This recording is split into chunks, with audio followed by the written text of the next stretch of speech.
All kinds of commotion out here now. Oh, don't. Out here fishing for Mother's Day. Where's some pliers at, Mama? Right here, baby. Look what my brother-in-law just caught. Big old one. You want the pliers here? Because he's flopping. You're gonna injure him before we get there. Oh, there you go. Okay. Nice little bass. Oh, yeah. Good job, Clay. What is Oh, that? man, he's got some teeth, don't he? Do you want the pliers, Clay? No, the pliers. Ooh, grab by the bottom. There you go. Don't touch his back. He'll spine you. All There right. you go. Very cool. Oh, that's me. First nice fish of the day. Mom's caught a couple. Well, Keep going. Little ones. I caught. Caught a couple little ones. Oh, I keep catching. Yeah. Well, she caught a crappie and a little bit of largemouth. Say hello to the world. Hello to the world. Bring you back when I catch another one here in a minute. Oh, yeah. It's Look at Oh, yeah. sand bass. Check him out. Keeper? A sand bass. It's not very big. That's all right. You want him, Kenny? Look at him. Oh, yeah, he's an eater. Okay. Show the camera. Okay. Pliers next to you. Sand bass Pretty cool. on a big fat minnow. Add him to our little pile of crappie we got going. Been a pretty good day so far. On the fisher box right here behind you. Okay, thank you. Where are they? I've got him right Oh, here. thanks, babe. Okay. Let's see if we can. That big old fat minnow did the trick on the sand bass. Oh, yeah. You like it? Very cool. Hurry, close it.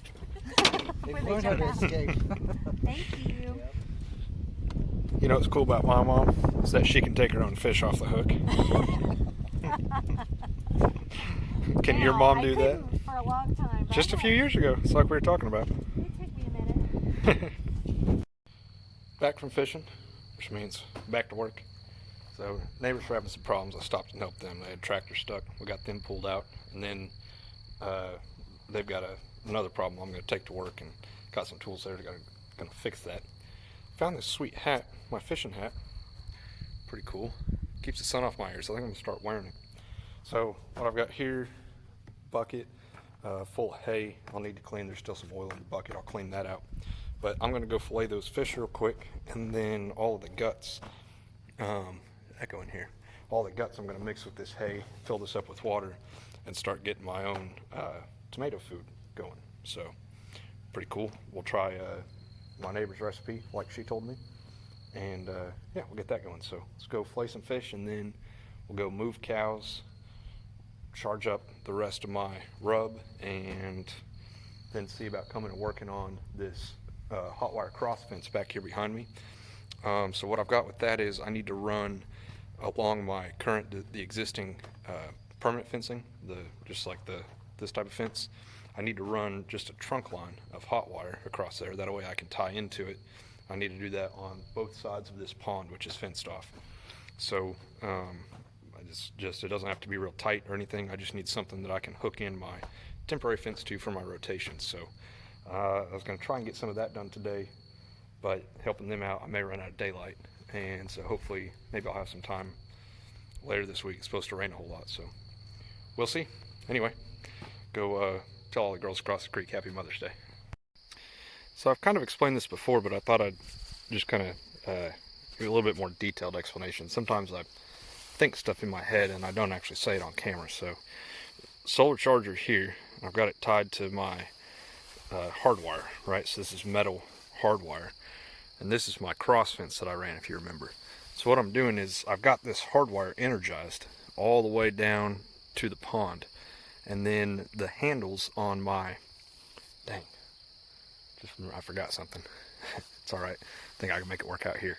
The handles on the temporary fence for my rotations, they're conductive, and so all I have to do is hook them onto this fence anywhere, and that energizes my temporary fence. So I hope that makes sense. I'm going to show you, I'm not going to be using handles, I don't think, anymore, and I'll show you what I'm moving to, and it's mostly because I need another handle, and I keep forgetting to buy one when I'm in town. So I've got one on the hot wire over here that I can do something else with. I'll show you that here in just a second. So that's just that's the handle that I need, and that's what I use on my permanent fencing, and that's what I've got on this piece of temporary fencing. It's really convenient, but it's not really necessary. What I've got on this one is just a wire loop. You just hook that on there, because I don't actually need to grab that. It's not where I open it. Whenever I need to go underneath this fence, I have some other little handles that I keep in the four-wheeler, and I just grab it in the middle and pick it up, drive underneath of it, and then let it down behind me. So I'm gonna go I've got some extra wire on the fence over here. I'll go cut that off, and I'll make another one of these real quick to put on that one once I take it down, and then I'll have another handle. I'll get excited, they know it's coming. While I'm here, let's look at this. So this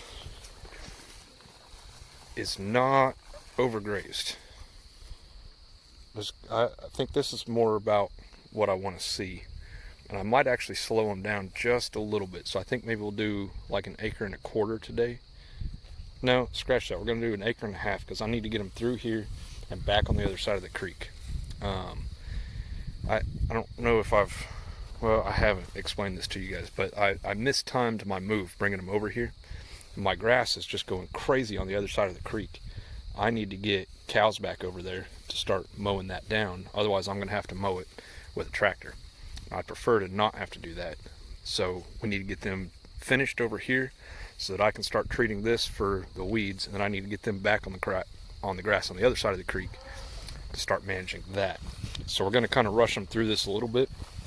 They're not going to eat it as well as they could have, but that'll be okay.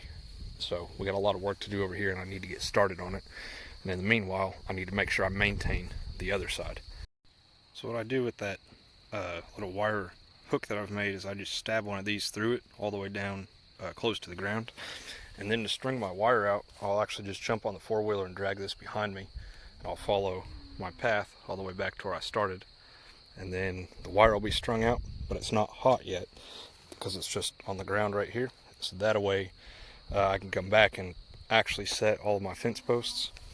So what I've done is I just drove by with the four-wheeler. See, it's not actually in the ground. And you just spear them in the ground as you drive down this line. So that's how I get all those set out. So now on the four-wheeler, drag that back, and then I'll have to walk it to hook it all up. And then whenever I get to the end, I'll actually use the base of this fence post as my handle to grab it and hook it onto the hardwire here. Right? And so remember, this is being charged from over there where I've got my solar charger. Well, that fence is crooked. Oops. Alright, so let's do that real quick. So now that I've got the wire set out, all I have to do is come in, grab my fence posts, step them in, hook up the wire, walk on down here to the next one. Now this won't be nearly as bad of a job once all of this crap is dead and it's just grass, and it won't ever hopefully be this tall and thick again. Hopefully we'll get them rotated onto it sooner, but more frequently. So I don't know if that kind of makes sense, but the idea is not to eat the grass all the way to the ground. I want to leave like 4 to 6 inches of it on the ground. So I just want them to come in and cut it from 12 to 8 inches down to 4 to 6 inches, and then we move them again, and they do that all the way across, and we'll just keep rotating them around in circles all over the farm until they get back to number one, basically, which incidentally is this pasture, simply because that's where I'm at. And that's where I started the rotations. So this is pretty easy. It's not a particularly difficult job. The vines suck to walk through. The fence isn't hot though, so I'm not getting shocked or anything. And because I've driven the four-wheeler across here a couple times, it kind of helps push it down, makes it a little bit easier to walk, but it still kind of sucks. And almost to the end, I'll show you how I hook it up and make it hot. And I leave myself an extra fence post over here, just in case as I'm walking back I decide that I left too big of a gap. I can just carry that one with me, and then I can hook it in, and if I get back to the end and I don't need it, then so be it. Now this one I'll put real close to this because it can slide all the way across in between these, and so I'll put this one like a foot or 2 feet away from the hot wire, the hard wire that is. Now, see, whenever I pull this out, I've got it on the end of there. Oh, it's tight. Just like that. See how I want it to slip? So now what we'll do is I'll hook this like that. Pull this one back over where I want it. Step it in. And that's done. So, that wire's hot now. Man, where'd that wind come from? Alright, so I'll just walk back with this one and then we'll go take down the other one. And that's it. Easy as that. It's really simple. It's kind of I don't know. It's going to get old because I'm going to do it every single day. But, you know, it's not that much work. And if it improves the ground and is good for the cows, then totally worth it in my book. Out here, you can kind of see I had to go around a tree. That's no big deal. So you lose a little bit whenever you do that. Then the real risk is getting off of your original line. You know, if I'd accidentally gone straight out of this, then, oh geez, would have ran the fence way over here somewhere, and then they wouldn't have had enough. Although, this big area in here, lots of good grass in there. So, I think these next couple rotations now, I don't know, I say that, but you can see, get back in here to this stuff, we got vines again. But this rotation anyway, big area of good grass there, and it kind of, all of this, the majority of this is nice good grass. Now, problem is, I've let it go to seed, right? It's got a seed head on it. And they don't like the seed heads, so they only like the grass, the leafy bits. All this stuff, they don't like to eat it as well. And you can see that over there, where, oops, tried the four-wheeler in. I'll get that real quick. See if I can get that out of there without getting shocked. They don't eat these seed heads as well, so once you let it get to this point that it's got seed heads, you've waited too long. And that's what I mean when I say that I mistimed my move over here, is that this had already gone to seed. And then now my pasture on the other side of the creek is already starting to go to seed. Well, it already has, basically. So I think what I'm going to have to do is come in and cut the tops off of it. That's probably the best thing to do. We don't want to mow down into the grass, really. We want to brush hog it really tall. I don't even know if my brush hog will do it tall enough. So we may lose a little bit of forage. That's okay, though. Right now it's growing like crazy and it'll come back really fast. But if I can come in and just knock the tops off of all this, then maybe that'll do better. So that's probably what I need to do. I don't know. It's just more work, more stuff I got to do, and no extra time to do it. One more thing while I'm thinking about it. This is the cool little handle that those reels come with. So you just grab it like that, and then you got your hot wire. And then, yeah, so I'll get the four-wheeler out of the fence, and then we'll just drive it up to right in the middle of one of these, and there's enough flex in it that I can pick it up, drive underneath of it. Okay, let's go take that other fence down. Now, this wire's hot, but my reels are insulated, and I've found that if I can just kind of loop it over the top right there, I can attach it. And I can't reel it with one hand, but I'll just walk around and do that and reel this back up the whole way back to the start. Alright, so I'm over here in the next pasture, working on that trunk line like I talked about. So kind of here's what I got going so far. This isn't tight yet. That shouldn't touch the fence there. Another one here. What I do on these is I loop them back around the wire. That way this can't turn, you know, slide back and forth. We've got some of these T-post type clips. We got them going. And then I'm going to run and just kick out around this stupid Bradford pear tree because I don't feel like dealing with it at the moment. So I got some T-post, or not T-post, but my rebar rods for that. And then the wire's already strung out. So I got to get this spot stood up, kind of through this little low area here. And then tie back onto my cross fence right here. And then I need to go this way.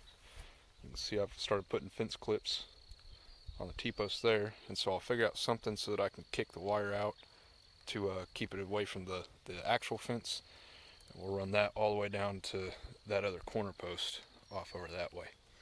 And then this wire right here will be the one that I'll energize, and it will be tied all the way back that way and then across just to right over there, and then that'll allow me to set up my my cross fencing. Now whenever I'm fencing this off, I'm gonna have to go through the trees, which is gonna be kind of a pain. That's why I was trying to kill them. So we'll see. I'll just kind of have to adjust and find spots where I can get through them for right now. Eventually all these Bradford pear trees will be gone though. They're not all Bradford pears. Some of them are those locust trees with the huge thorns. So even better, right? So it's starting to rain on me. That's annoying. The sun's about to go down anyway. So I'm gonna try and get this little stretch here kind of intact, and we'll come back later and work on this next piece. And just like that, branch of hot wires up. I love running this hot wire because it's so easy and fast. I mean, this was like 30 minutes worth of work, including putting all the fence clips on the other side there.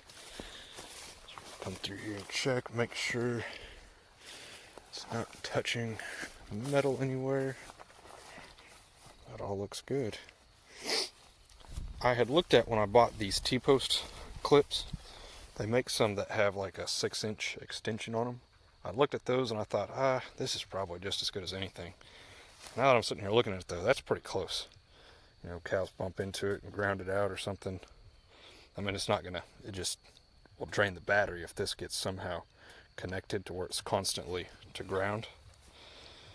So in the future, I will buy the 6-inch ones. I have to buy more to finish up over that way anyway. Rain stopped. That's nice.